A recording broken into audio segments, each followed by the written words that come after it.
ഈ ഒരു ഫ്ലെയിം വരുന്ന കണ്ട, ഇതിനകത്ത് ഫ്ലെയിം നമ്മളിപ്പോൾ നോബ് കറക്റ്റ് സെൻട്രൽ പൊസിഷനിലാണ് വെച്ചേക്കുന്നത്. പക്ഷെ അതിനകത്തുനിന്ന് മഞ്ഞ കളറിലാണ് തീ കത്തുന്നത്. ഇത് നമുക്ക് ശരിക്കും പറഞ്ഞാൽ ഗ്യാസ് നഷ്ടമാണ്. നമ്മൾ ഏത് അടുപ്പാണെങ്കിലും നമ്മൾ സൂക്ഷിച്ച് കൈകാര്യം ചെയ്തില്ലെന്നുണ്ടെങ്കിൽ നമുക്ക് എല്ലാ അടുപ്പും ഇതുപോലെ കംപ്ലൈൻറ്റുകൾ വരാൻ സാധ്യതയുണ്ട്. ഇത് കണ്ട, വളരെ കെയർലെസ് ആയിട്ട് ഉപയോഗിക്കുന്നൊരു ഹോബാട്ടാ. തിളച്ച് മറിഞ്ഞ് അതിൻ്റെ അകത്തോട്ടൊക്കെ പോയിട്ടുണ്ട്. ഇങ്ങനെ തിളച്ച് മറിഞ്ഞ് പോയി കഴിഞ്ഞാൽ ഈ ഒരു ഫ്ലെയിമിൻ്റെ ഇഷ്യൂ കാര്യങ്ങളൊക്കെ വരും. അപ്പോൾ ഇതുപോലത്തെ ഒരു ഹോബ് നിങ്ങൾക്ക് എങ്ങനെയാണ് നിങ്ങൾക്ക് വീട്ടിൽ തന്നെ നമുക്ക് ഇത് ക്ലീൻ ചെയ്യാമെന്ന് ജസ്റ്റ് ഒന്ന് കാണിച്ചു തരാം കേട്ടോ. അതുപോലെ ഒന്ന് ട്രൈ ചെയ്താൽ മതി. ഒരു ടെക്നീഷ്യൻ്റെ ആവശ്യമില്ലാണ്ട് തന്നെ നമുക്ക് തന്നെ ഇത് കൃത്യമായിട്ട് ക്ലീൻ ചെയ്തെടുക്കാം. ഇതിന് വേണ്ടതൊരു 6-7 ഡബിൾ എൻഡ് സ്പാൻഡർ. അത് കറക്റ്റ് നല്ലൊരു സ്പാൻഡർ ആയിരിക്കണം കേട്ടോ. ലോക്കൽ സ്പാൻഡർ കിട്ടി കഴിഞ്ഞാൽ ചിലപ്പോൾ ഡാമേജ് വരും. ഇതിൻ്റെ 7 ഇതിൻ്റെ സൈസ്. ഇവിടെയാണ് ഇതിൻ്റെ ജെറ്റ് ഇരിക്കുന്നത്. ഈ കണ്ടില്ലേ, ജെറ്റാണ് ഈ കാണുന്നത്.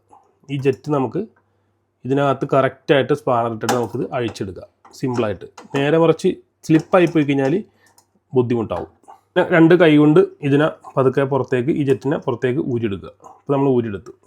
എന്നിട്ട് ജസ്റ്റ് ഒന്ന് ഫ്ലഷ് ചെയ്തേക്കുക, ഗ്യാസ് തുറന്നിടുക. ഇതിൻ്റെ ഇത് ഒരു ചെറിയൊരു നാര് കൊണ്ട്, വയറിൻ്റെ നാര് കൊണ്ട് ക്ലീൻ ചെയ്യുക.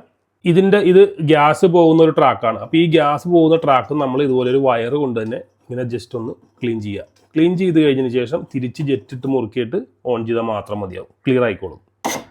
ഇതിൻ്റെ സർഫേസൊക്കെ ഒന്ന് ജസ്റ്റ് ഇതുപോലെ ഒരു ചെറിയ കത്തിയോ അല്ലെങ്കിൽ ഒരു ആക്സോ ബ്ലേഡിൻ്റെ കഷ്ണം കൊണ്ട് ക്ലീൻ ചെയ്തേക്കുക. കാര്യം റസ്റ്റ് പിടിക്കുന്നതാണ്, കെയർലെസ് ആയിട്ട് ഉപയോഗിച്ചിട്ട് റസ്റ്റ് പിടിച്ചിരിക്കുന്നതാണ്. എന്നിട്ട് ഇതുപോലെ ഒരു സ്ക്രബ്ബർ കൊണ്ട് നന്നായിട്ടൊന്ന് ക്ലീൻ ചെയ്യുക. ഇതിൻ്റെ ഈ തിളച്ചു പോയ പറഞ്ഞ ഭാഗങ്ങളൊക്കെ നന്നായിട്ടൊന്ന് ക്ലീൻ ചെയ്യുക. ഇതുണ്ടല്ലേ, ഇവിടെ ഉണ്ട്. അതുപോലെ തന്നെ ഇതിൻ്റെ ഉള്ളൊക്കെ നന്നായിട്ട് ക്ലീൻ ചെയ്യുക.